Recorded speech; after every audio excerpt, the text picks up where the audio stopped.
You might be doing things that are not really part of God's plan. And the reason that's so important is because even though you might do things that you think are good for you, you might not ultimately be doing things that are the best for you. And only God knows what's best for you. I'm just keeping it real. What's up, guys? I'm Andy. If you're new to the channel, welcome back. I'm basically just making these videos documenting my journey into getting closer with Jesus. So what we're going to be talking about in this video is why I think that most people are actually just spiritually dead and how to navigate that. So let's get into it. Most people are well-intentioned people. You know, most people are just trying to get by. Most people are decent company and they mean well and are at least, you know, open to the idea of helping other people even when they don't have anything to gain for themselves, right? There's a lot of like genuinely good people out in the world, for sure. Most people have the same kind of core fundamentals. You know, they want to stay healthy. They want to have the opportunity to earn money. It's like when you really think about it, man, everybody just really wants their health, a way to make money, and sex. And like, you know, a meaningful relationship, I should say. But what I've learned as I get closer to Jesus is that just because a person is like a so-called like well-rounded kind of person, that doesn't actually mean a whole lot if they don't have Jesus in their life. And this is where I'm gonna piss off a lot of people.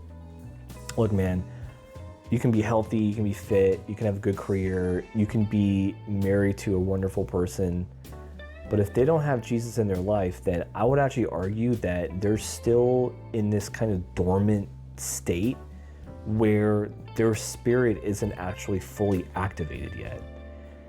And because of that, I actually think that a person is spiritually dead because they don't have Jesus in their life. I really mean that. People follow the world's narratives because it seems like it's the logical thing to do in order for us to sustain our well-being and survive, right? We just do what makes sense. People just do what makes sense to them.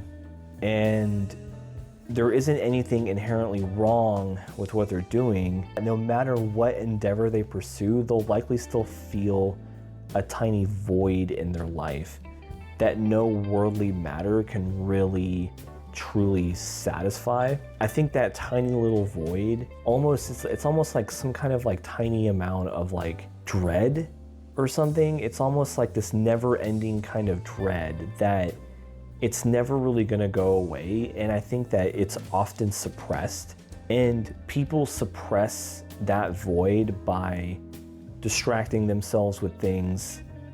If they just, you know, they just keep telling themselves like, oh, like if I just find that one hobby, then I'll be happy or something. Or they'll be like, oh, like, well, this next vacation will definitely be the one that really, you know, gets my spirit up or whatever. Or a lot of people are in the boat where they're like, oh, if I just meet that one person, if I find the one person that can kind of like complete me or whatever, then I'll be happy for the rest of my life. Or maybe sometimes it's even like a job. Maybe some people are just, you know, they're kind of looking for the right work, whether it be a company or whether it be some kind of good that they can make, a service that they can provide to people. And that once they find that one thing, then they'll be fulfilled. Yeah, and I think a lot of people are in that type of thinking. But I would argue, man, that I still think that void is still gonna be there. I still think that it's gonna be there eating you away. And I think that the only way to fill that void is to get closer with Jesus Christ, and that Jesus is always just there waiting for you. If you take the necessary actions to get closer to Jesus, then he can do something out of this world by essentially renewing you and changing you. Once you were in a certain way spiritually dead, he can make you spiritually alive. And I fundamentally very much believe this. I said it in some of my other videos too. I'll keep saying it, bro. Like, I'm living proof. I used to be just like this, you know? Go to college, get yourself a 9 to 5, you know, go, Andy, you got to be dating and this and that. And I have nothing against dating or anything like that. It's just that when you're doing these kinds of like worldly things, you might be going down a path that you were not really supposed to. You might be doing things that are not really part of God's plan. And the reason that's so important is because even though you might do things that you think are good for you, you might not ultimately be doing things that are the best for you. And only God knows what's best for you. I'm just keeping it real. Quick little side story. So I did actually join a men's Bible study recently. And in that Bible study, we just did a quick little glance over in the book of Ezekiel. There's this one part in Ezekiel where Jesus basically escorts, and Ezekiel is one of the other prophets. So basically Jesus talks through certain individuals in the Bible. He escorts Ezekiel around a valley that has a bunch of dry bones. And it's like a valley. It's like a valley filled with bones. And the bones are basically the remains of the people of Israel, which at the time were very rebellious. It was a very rebellious nation. And it was a nation of idolatry, disobedience, and they were like that despite the Lord sending Ezekiel to the nation and having Ezekiel tell them, be like, hey, like what you guys are doing is wrong. And if you follow the Lord, that you could still change your ways. And basically the nation was stubborn. They criticized him. They ridiculed Ezekiel. And so God, he basically poured out his wrath on the nation. He did it through various means. Despite Israel's rebellious nature, God still went out of his way to actually redeem the people. And he asked Ezekiel to basically prophesy over the bones. So it's like, you know, think about the imagery here. It's like you have Jesus and Ezekiel overlooking this valley of bones. And Jesus is telling this guy, like, okay, now start talking to the bones. And as Ezekiel was talking to the bones, God was essentially bringing the bones together, right? This is actually kind of insane. I was reading this the first time, I'm like, okay, this is really crazy now. And basically the bones were coming and reassembling right in front of Ezekiel's eyes.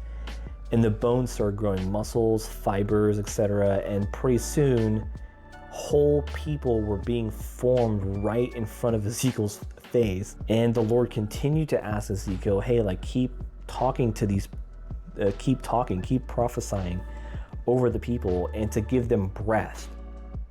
Okay, so basically the scene now is like you have basically a whole like army, like a whole nation, you know, a whole like nation of people that were brought back from a bunch of bones. And then he's saying like, okay, now we're gonna breathe life into them. You have to prophesy over them so that you can put breath into them. And by breath, Jesus meant that they needed life, right?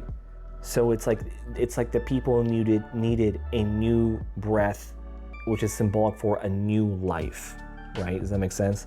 So this new breath that Jesus was talking about was essentially the Holy Spirit. And it was like the breath was the Holy Spirit filling these kind of like dead people, right? Because they're still, you know, even though they were alive, they were still kind of considered dead. God had basically brought back these people from the dead, filled them with life, and said that you shall know that I am your God, and you are my people. You shall now know that, right? And God basically made a covenant with the people, and which transcended like many generations. It's like kind of like a genealogy thing. You know, he mandated that it's like, you know, you are my people, you will live in this way, and you will live under me. And you will know that I am your God. You will know that the Lord had brought you back to life and that you shall live in obedience to me. And I'll put the Bible verse up here somewhere up here for that reference in Ezekiel. But basically, I mean, this is, this is all kind of tied to the idea of being born again. This is something that I've experienced, and this is what other people talk about when the Holy Spirit basically enters them. And when you're born again, it's like your faith has increased to a point where it's hitting kind of like a threshold point. And that's kind of how I explain it. I don't know, maybe someone else can explain it better. And I think many people are still due for this. The reason I bring up Ezekiel is because this is exactly the case of like what's happening in our current day. There's a lot of people that are alive and well, but they don't have that breath of life into them.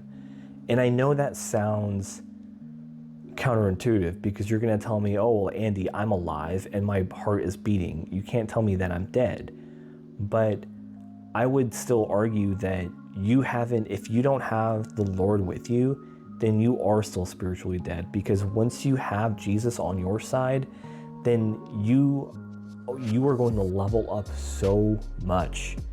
I can't even emphasize that, man, because when you have Jesus on your side, you are going to start popping off. I will just say that it's never too late. It's never too late, and God is right there waiting. And all you have to do is just make the actions to go to him. He's around, man. He's always around. His hand is extended out, And you just got to put in the work to actually seek him out through prayer, fasting, and like reading the Bible. Spend some time. And if God can, and think about it this way, it's like if God can bring back a whole freaking nation of people, then don't you think that he can likely do amazing things in your life too? I'm just saying, man, I don't know. And so, but yeah, that's pretty much it. Thanks for watching the video. Same thing, just like any other video, I'll leave something up on the screen for you guys to watch. And thank you again for watching, and I'll see you guys in the next video. Peace.